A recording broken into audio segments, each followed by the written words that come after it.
live channel. A live cast out today, a fantastic one actually. It's about governing dynamically adaptive organisations. So we're really happy to have some very nice guests who I'll introduce in a moment. But just as an adjunct to that, if you want to join our Remote AF community, don't forget to go to remoteaf.co, press the community button, join us on our Discord server where we're chatting about all the kind of things that you're going to hear today. Without further ado, I've got with me the wonderful Dave Martin and James McMenamin. Dave, like to introduce yourself a little? Oh, I always hate this bit. I'm a agile coach, leadership coach, enterprise coach. I've been doing this sort of thing for quite a while. I've got a big interest in governance and helping organisations work in a way that allows them to grow and change. Brilliant. And James, yourself? Yeah, hi Tony, hi Dave. So I'm James McMenamin. I'm organisational leadership consultant. I work across organisations, just trying to, what I describe as trying to convince people to talk to each other, trying to set up the right structures or just the right attitudes so people are happy to communicate with each other and remember that they have the same goal. And then I can usually slowly back away into the hedge and come and check in on them every now and then, and hopefully they're doing a little bit better than they were before I came along and had some conversations with them. I have images of James peering through the hedge. But anyway, very good. And less creepy than that. I try to be less creepy.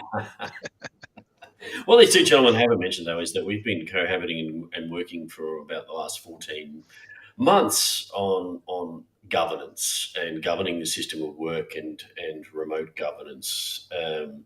So we're going to talk a little bit about that today because, we know that when you move into remote and hybrid, organisations need governance that really enhances that trust and transparency. But that traditional methods of governance rely on that, real direct or indirect command and control mechanisms. And as soon as you bring this over the top, it falters. And to be honest with you, those mechanisms tend to falter even when it's not in remote, right? So it becomes really crucial to comprehend how you're going to redesign, how you're going to interact in that. The second part of the thing that we're going to talk about a little bit today is talking about, the fact that these are dynamically adaptive organisations and as well and how you might govern those. Dave, I'm going to let you just talk a little bit because we've been doing this together as well. Do you want to explain to everyone what a dynamically adaptive organisation is rather than me talking on about it all the time? Yeah, everyone's sick of your voice already. That's it, exactly. Look, one of the things that I get quite a bit when we're talking to organisations is they're coming to us and say, we've done our agile transformation. We did it a few years ago and it was great, but it's not working for us anymore. And actually, now that we've got these persistent teams, we're feeling stuck. We're actually more stuck than we used to be because we can't change anything. And that's not the point. So what we're introducing is this concept of dynamically adaptive organizations as being, how do you make an organization that can respond quickly to changing conditions? We know that businesses will change. The market will change, the people will change. Things need to change, and businesses at the moment are feeling very stuck. We've got our release trains, we've got our tribes or squads or whatever, and we feel like we can't change them without like a major reorg, which we know is fairly traumatic. I'm actually working with an organisation at the moment where they did a reorg about 3 years ago. They literally have organisational PTSD from that. They will not speak the name of the program that was the reorg. It's like Voldemort. If you say its name, it might happen again. So we're looking at ways of making organisations more dynamic, more able to change easily. And there's kind of 4 things we need to think about there. There's how do we make the teaming and the operating model more flexible? How do we make the culture more flexible? So how do we make the culture deliberately developmental so that it can grow and change over time?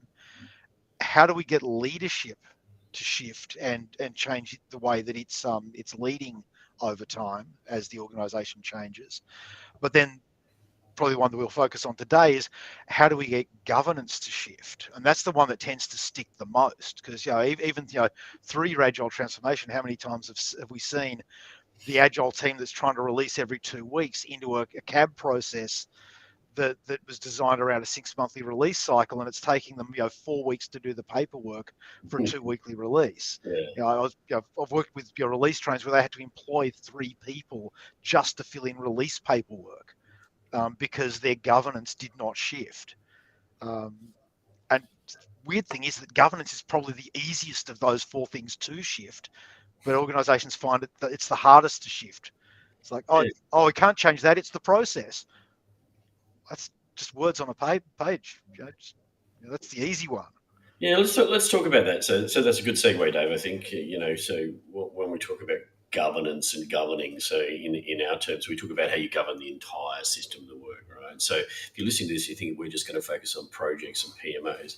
Yeah, they have a part to play, but we're talking about how you govern the whole system of work, how you lead it. Financial governance, all of that sort of stuff. Yeah, how you govern how the work flows through the organisations, and you end up with these very large EPMOs or PMOs that control everything, or central project divisions, and they tend to choke. James, talk to us a little bit about your experience in seeing these things that I guess are the anti-patterns, because I want to sort of look at the anti-patterns a little bit first. The anti-patterns. So the first anti-pattern that I see is when an organisation, sort of like what you were saying, Dave, we've gone through an agile transformation, and what we've done is we've kept the same governance we had before, and we've added a whole bunch of extra meetings. We now have stand-ups and scrums of scrums and showcases, but we've also got the steercos and all of the traditional meetings that we already had. That's only one aspect of governance, but it's a really clear anti-pattern. The solution, in my view, is people need to realise that agile meetings are governance meetings. And therefore, you need to have the right people at those meetings that you don't need to have the other ones. You're going to introduce a new pattern, then you should be reduced, especially if you're talking about dynamic, adaptive organisations. You need to be reducing meeting overhead so people can be getting on with doing things that help the organisation to adapt. So first anti-pattern for me is bringing in a whole bunch of extra meetings. That's become especially rife through the age of the pandemic, and everybody going remote and people feeling like, I'm a leader and I don't know what's going on, I'm going to introduce a bunch of extra meetings. I have people complain to me on a daily basis, people when I come in to see them, who say, I've got 5 meetings for every moment in my calendar, and I just have to choose which one I'm going to go to. So it's really easy for us to throw in a bunch of extra, Teams meetings or Zoom meetings, whatever it is, and never actually get to the point where we understand why and how we're doing it. And honestly, the biggest. Go ahead. So that's probably the biggest anti-pattern we saw, particularly with remote, is every conversation becomes a meeting. That's an absolute killer for organisations. The second anti-pattern that I see is we introduce agility and say that's for them down there. And what we don't realise is that the point of the role of Scrum Master, just for a simple example, that's what we believe in the modern age what a leader should look like. Right? They are a servant leader. They're not just a servant. They're not just the person who books the meetings and facilitates the session. They're just as much a leader as a servant. And if you're going to lead a team that also has a Scrum Master, you are doing it wrong. It's all an interplay, isn't it? And I think the other anti-pattern, I'll chime in with that based on both of what you said there, is also, and you're going to love me, of course, I'll harp to my favourite, but information flow and the way that organisations redesign themselves or they team themselves, but they keep doing it. They pull themselves apart and they put themselves together again. And then they overlay the fact that they've gone remote and hybrid over the top of that and trying to do everything synchronously. that breaks the collaborative connective tissues of the organisation. So where the information flows horizontally and connects vertically, and that's the lifeblood of a dynamically, adaptive organisation that allows them to govern the system work. If you're not getting the right information when you need it, how you need it, then you only have one way of controlling that, right? Agility by rote creates dissemination of control because you want to decentralize, but that only leaves one lever to pull, and that's command. Your thoughts on that, guys? Plenty. Yeah. Thought is it took you 10 minutes to say collaborative connective tissue. Yeah, that's right. It was 8 minutes 50. But yeah, you're right, and there's a tendency, particularly when you move to like a more remote or a hybrid way of working, and you don't have people like within arm's reach, to reach for the control lever to make sure that things happen properly. And we see this a lot. We saw right at the start of the pandemic, the introduction of a lot of spyware or surveillanceware onto employees' computers, just to make sure that they're working, rather than measuring the actual value of the stuff that they were delivering.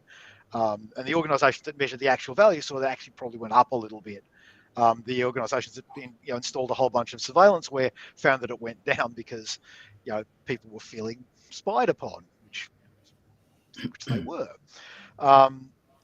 So yeah, there are other levers that leaders need to be able to pull other than the control lever.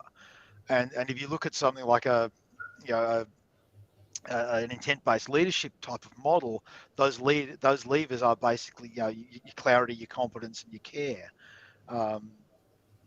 Pulling any of those three levers is much better than pulling the control lever. So let's talk a little bit. We've talked a bit about the anti-patterns, but it's about, okay, today's about, all right, well then it's all good for us three to stand here and go, well, these are bad, and this is what we see, and this.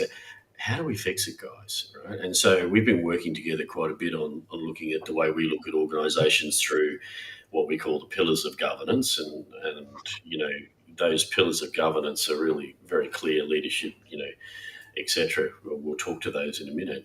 But it's how do you take those and position those? So, James, your thoughts?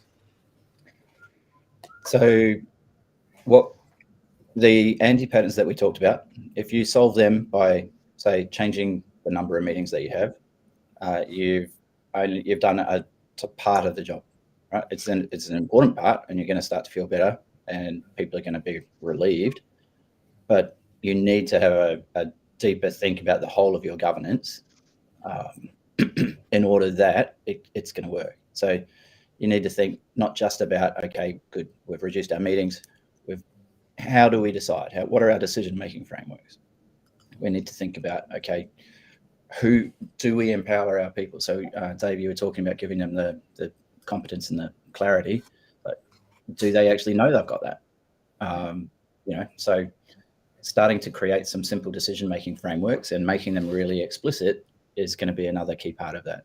And then having the transparency that everybody's got the same information, using some kind of obeya technique, whether it's a war room and everyone's coming into the office, or whether it's an online remote obeya, you need to have a way of understanding the organization that's consistent across everybody, right? So everybody can go to the same place and see the same thing. If I want to know how that project's going, I look at exactly the same thing that the CEO would look at if he wanted to know how the project is going, exactly the same thing that any team member would look at. You want a different level of fidelity, but you want to have exactly the same data, and you want to be able to drill down to it in the way that you want to drill down to it. So having the same view of everything so you can make the same decisions and you've got the same understanding and the same way of communicating is really important. And then making sure that you've got the frameworks in place that people know what decisions they should centralize and what decisions they should be making for themselves, and a really healthy culture that helps them to challenge those things. So if something's not working, your governance is going to slowly fall apart unless you have a culture which encourages people to healthily challenge their leaders. I think Culture is a really key word there, because the thing that underpins the way organisations govern themselves is their culture. Most systems of governance have come from that very sort of old-fashioned Taylorist, view that all of your employees are essentially lazy thieves, and we have to keep on top of them and control them to make sure that they're doing work.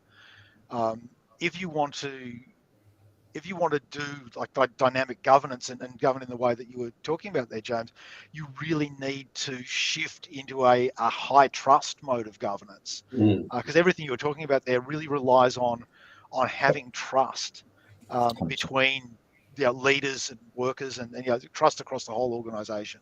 And I think that's the big shift that organisations need to go through, is moving from a model of low trust and control to a model of high trust and distributed control. Yeah, and I think that's a really important thing. We talk about remote governance. Really, it really requires you building that culture of distributed governance, and you said that really well. By the way, it only took you a few minutes to say underpin, so I'm really happy with that.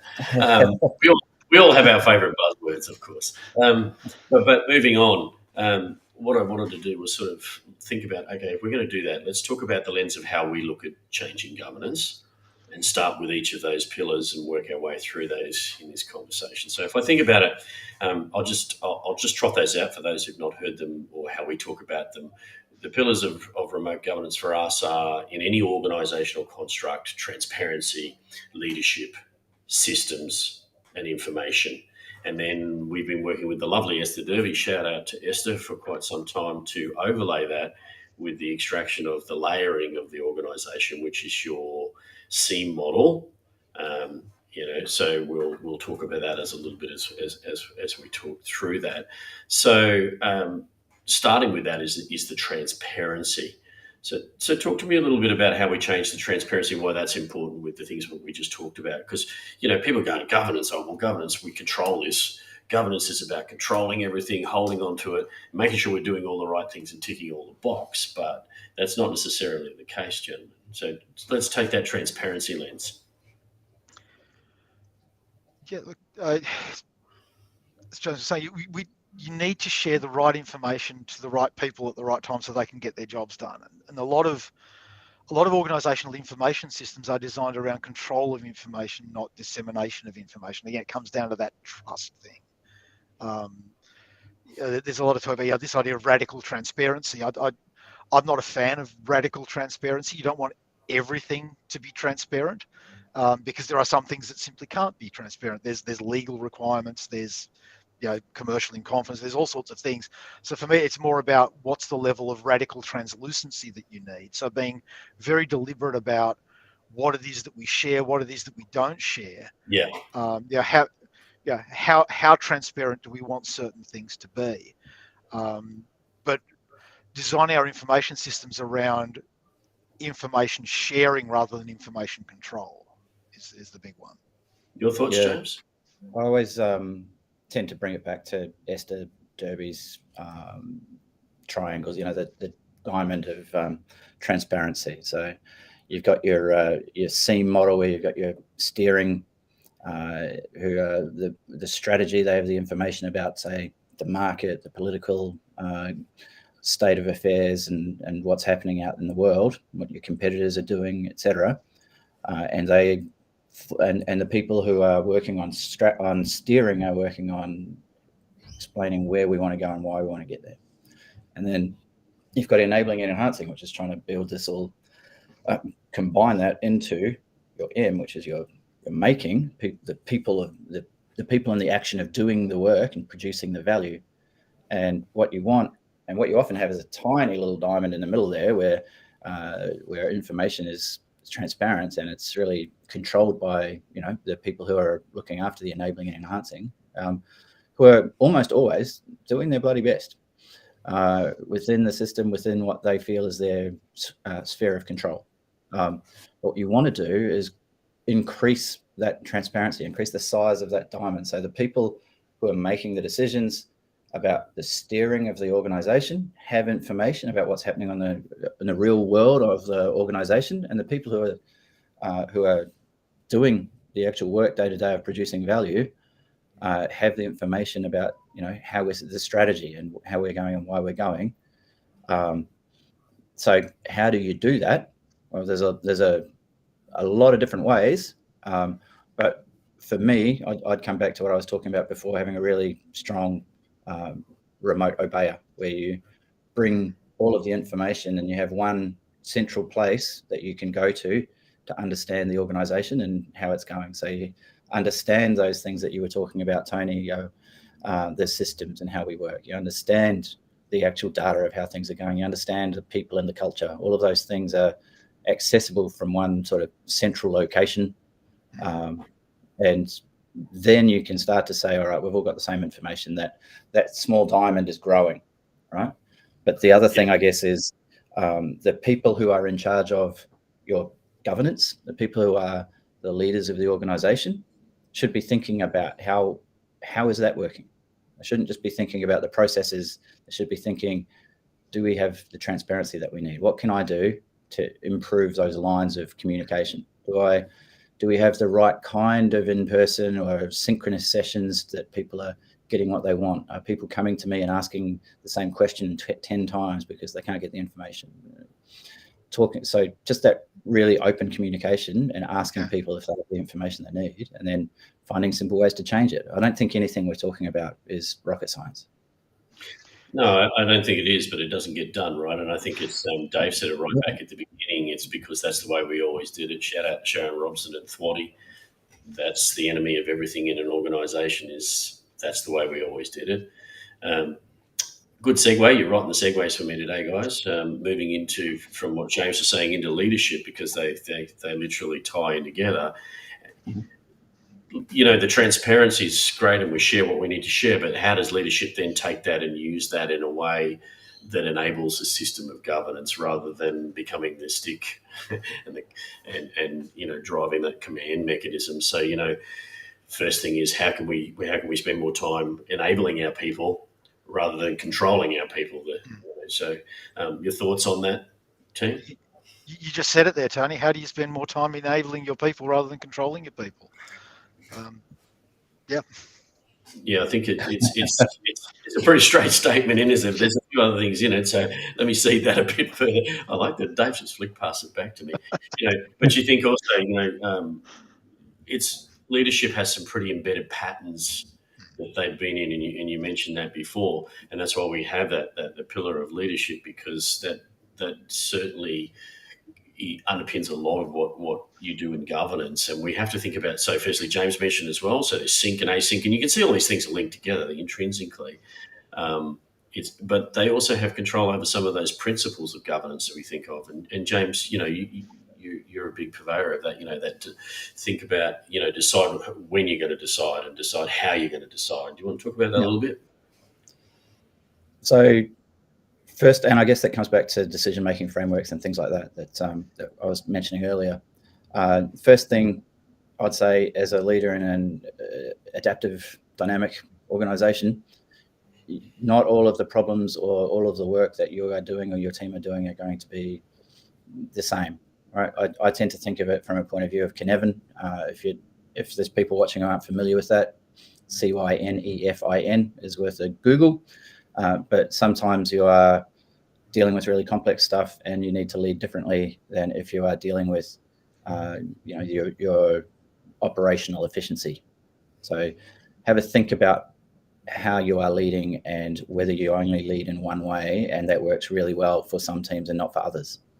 And then think about how can I change my style of leadership and actually be open and honest and talk to the leaders under you, talk to your teams, talk to the rest of your organization, and investigate, how do we do this better? How do we lead when we've got people who are trying to just do, but there are some people who are in that making domain who are trying to be as efficient as possible. And there are others who are trying to solve problems that they can't even define yet. You can't treat those problems the same and expect the same results. The first thing is about styles of leadership and using really deliberately different styles of leadership, from really entrepreneurial through to really empirical. So have a think about why you're leading that way, and then then use the principles of remote governance, which is decide who's going to decide and make that really clear. Decide how to decide.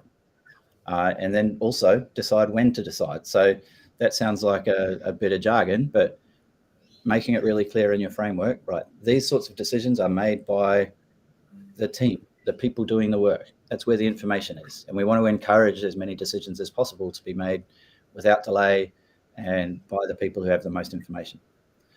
Other decisions might need to be centralized for a whole raft of perfectly good reasons, but it just needs to be really clear and explicit who's going to be making the decisions, and then measure the time that it takes.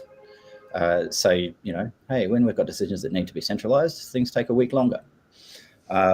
Decide when to decide. Sometimes the right thing to do is decide immediately. Sometimes the right thing to do is wait until the last responsible moment to decide for something. Sometimes it's somewhere in between. Very rarely the right decision is not to make a decision. Almost always that's wrong and breaking things and an act of cowardice. But sometimes it is the right thing. Hey, we don't know, and we're going to let other people make that decision and watch and see what happens. But you want to do that really explicitly. So and then I guess I haven't spoken about, decide how to decide. What information are you going to use? What rubric are you going to use? What do you need? What do you actually have in the way of information? And are you going to do it by say this team is going to decide? Does that mean the team leader is going to decide? Does that mean the team is going to decide and then inform people? Does it just mean they do whatever they want, get on with it, and no one needs to know about it? Like having all of that really clear in a decision-making framework is really helpful, and making it explicit. And by the way, once you've created it, it'll be wrong. So being able to change the decision-making framework really easily as well is important. What I was saying this to people yesterday, you don't need to start by having a 5-day workshop to go through every sort of decision you've ever thought of making and explaining it. You can start creating that decision-making framework with one decision and just say, right, when we have a decision about problem X, then it's made by these people with this process and in this kind of time frame. Done. And then you can just continue to build on it. Yeah, I concur with that. That's a really good starter for everybody. And I think the other one that I'd add to that in leadership before we just move on, because we have a limited time, but I think it's something that Dave Martin's really passionate about as well, but I'm going to steal your thunder on it, is if you heard us talking about the steering, the enabling, enhancing, and the making layers of an organisation. All organisations use that kind of construct. As a leader, where are you spending your time? So step back, take a moment. Should you be spending your time more in the steering rather than in the making? And remember that you're creating that situation when you're spending more time in the making, then you're not actually guiding, you're actually commanding and driving. Yeah, you see a lot of organisations where even like very senior leaders are spending 90% of their time sitting in, steerco meetings for projects, which is very much down in the making domain. They really should be focusing up on the steering, or at least the enhancing and the enabling, rather than shepherding individual pieces of work through a system. Yeah, and that brings us to systems, Dave. Perfectly. So systems is the other pillar that we look at, because if you're going to have leadership and transparency, you also got to design your systems of work that dynamic ability to design your operational constructs to allow you to govern the system of work. Talk to me a little bit about what you see in that, Dave, how we change our systems of work to allow us to govern. One of the problems we have is we don't change our systems of work. We change the way our teams are organised. We change a lot of stuff. But we don't change the systems by which we govern or run the work. And that's something we really need to do. Your systems of work should be dynamic. They should be changeable. Also, the technical systems that we use to support our systems of work, so our work tracking systems and our financial tracking systems, they tend to get very, very stark. A lot of organisations go, oh yeah, we can't do that. Our accounting system's 30 years old. We can't fund anything that's not a project because our accounting system will not let us do that. So making those systems flexible and more dynamic is really the key there. Yeah, I like that. James, what's your thought on the systems? Because you've worked with a lot of organisations that have started with the shall we say traditional systems of work and have looked to flex and change. What's your thoughts? So usually when I start talking to people about this, the first conversation is, what do you mean by systems of work? And what I try to say is, let's have a conversation where we talk about all of the systems of the organization. So Dave, you alluded to the funding systems, and that might be your technical funding system, which doesn't permit you to allocate funding in any other way. It might also be the processes by which you decide on funding. It might also be you've got an HR system of incentives and bonuses. That's an important part of the systems of the organization. And if you say, hey, we want to change to be really collaborative, but you leave in organizational bonus structures which encourage people to compete against each other, you've potentially got a problem. So think about all of those systems. I don't want us to be thinking just about, say, Jira. Although it's always valid to say just because you use Jira does not mean that you are agile. But it's not as simple as saying, hey, your systems of work are, how do you turn stories from ideas into value? That's a really important part of it, but it's not enough to say you've got the right governance in place for your organization. You've got to think about incentives, and again, incentives. Then I try to say, well, what are your other incentives? Not just your financial or your salaries, but what is it that drives people in this organization? What are you being rewarded for? What are you being complimented on? All of those things. And you're right. And I think the big thing here is a lot of organizations are afraid to touch that stuff. And the advice really is just be ye not afraid. Or Dave, they do it as two separate things, right?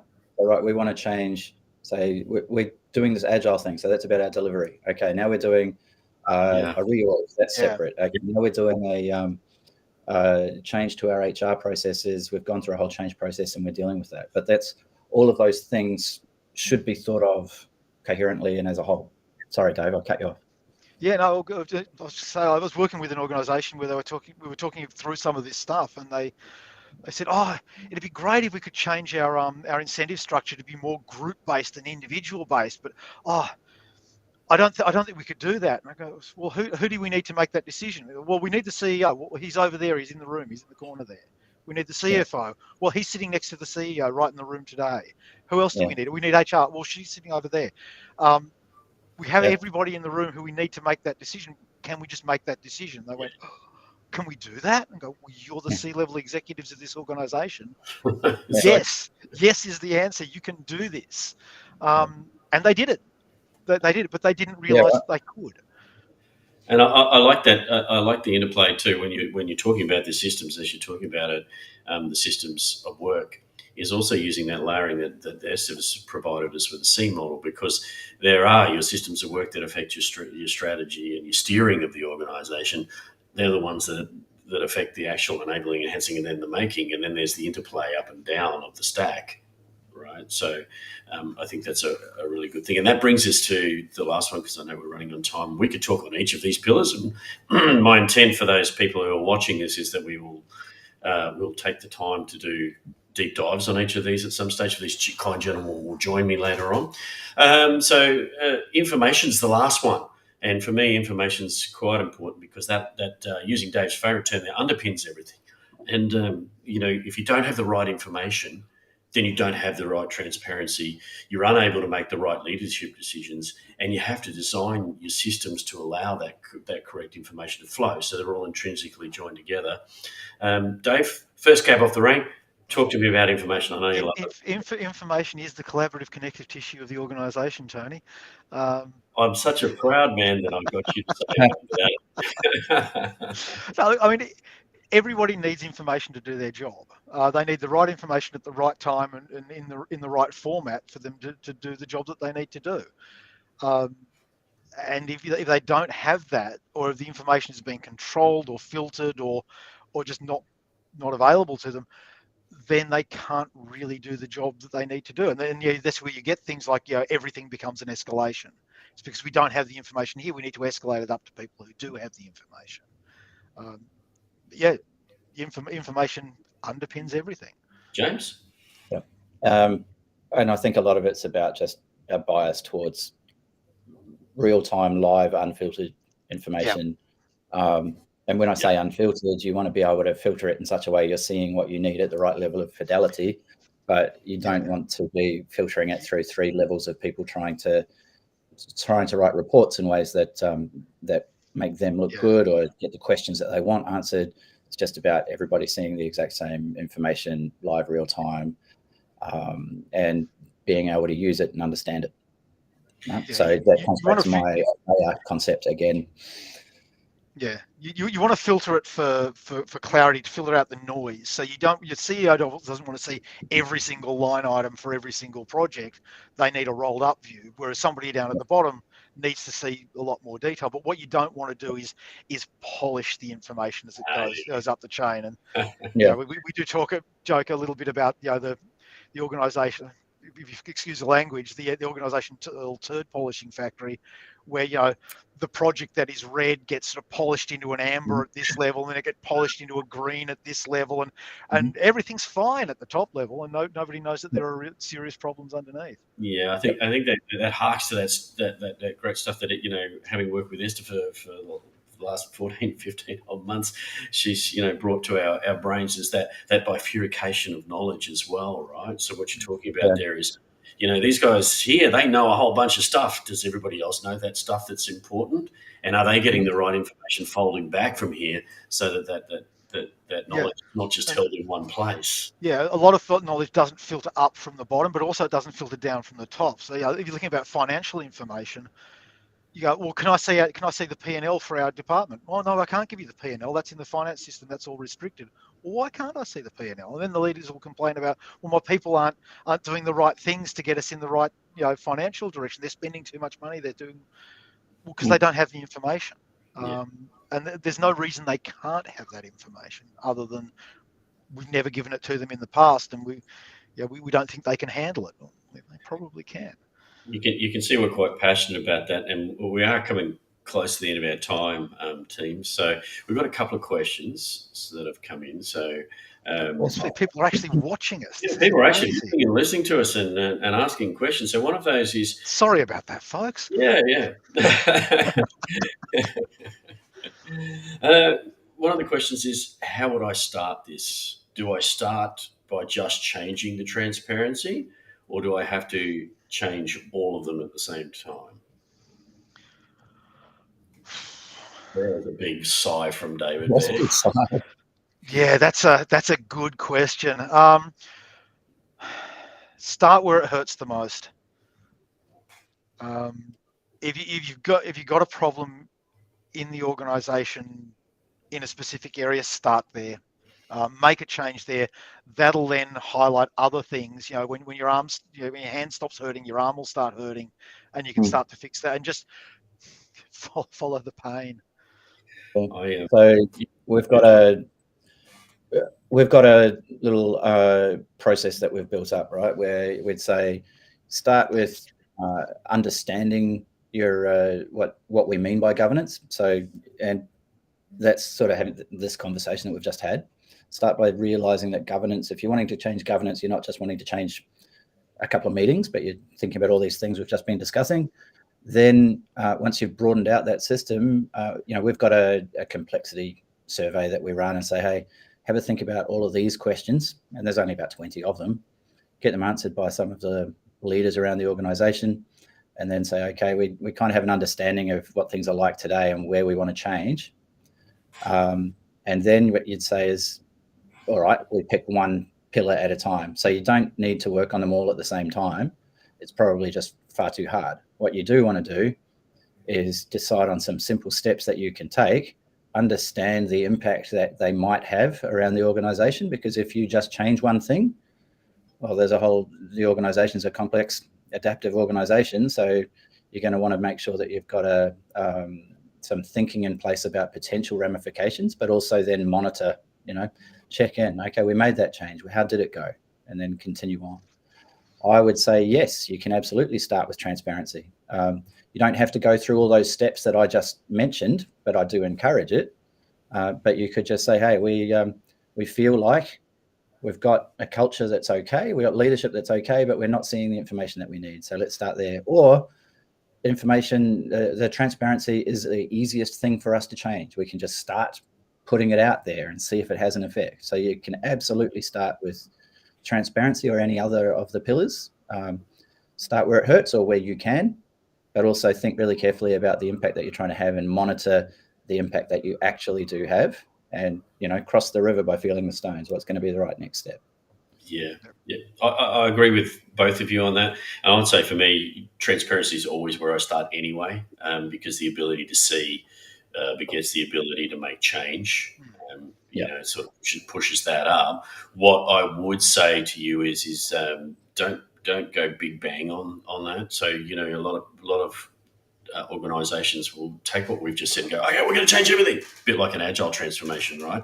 And then you find yourself in a lot of trouble. So look at it, as James said, taking those pebbles. So incremental changes. What are those small probes that you can sense and respond to change and do so?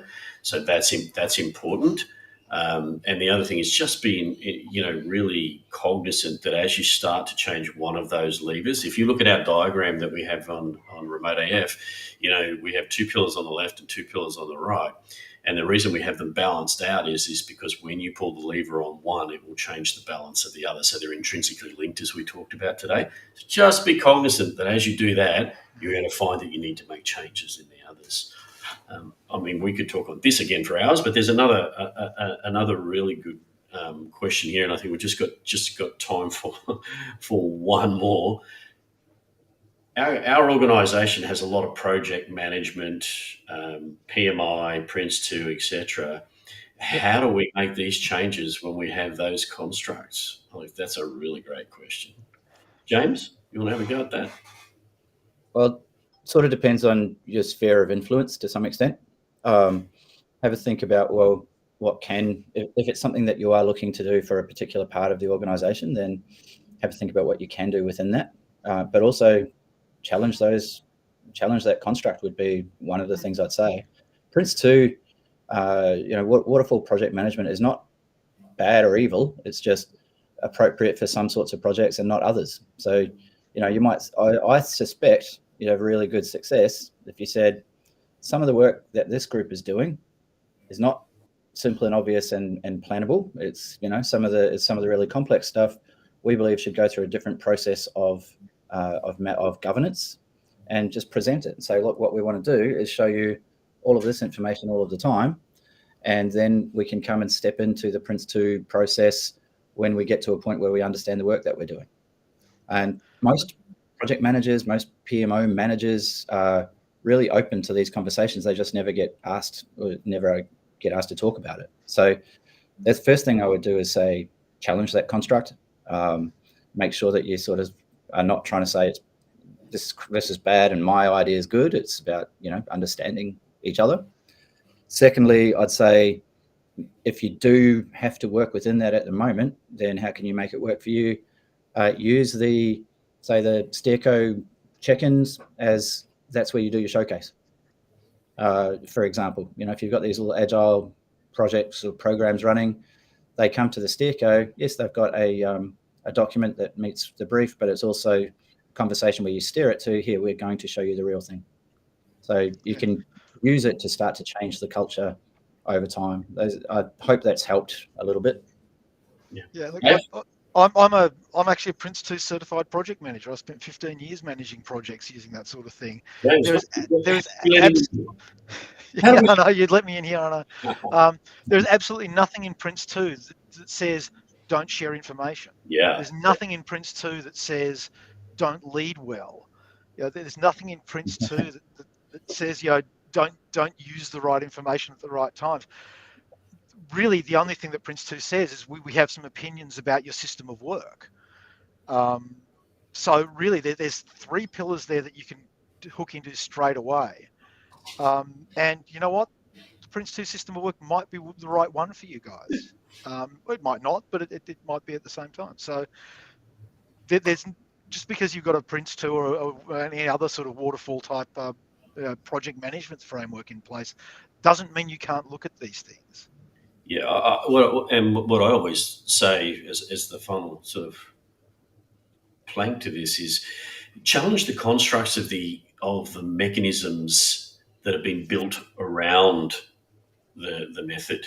So in other words, Prince2 has gatings, but often you find that there's been a whole cottage industry built around each of those gates that necessarily doesn't need to be there, right? Because it doesn't actually prescribe that you have to have all of those things. Organizations have built the constructs around that that's created this organizational detritus of layers and layers of layers of cottage industries and constructs that are just inhibiting. So I start with that, and then you can start to see whether that helps to change. So I hope that's useful. But we've run out of time.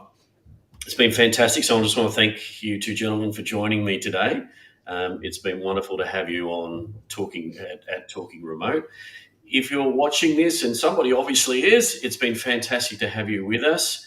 Don't forget, join us at remoteaf.co. Click on the community button. There's more of this conversation coming on. Keep an eye out for our live casts, because we're going to continue this series of casts on governance, but we'll pick off each of those pillars and start talking deeper into them. Dave, James, been fantastic to have you. Thanks for being on today. Well, thank you, Tony, for being such a lovely and gracious host. Thank you, guys. Cheers.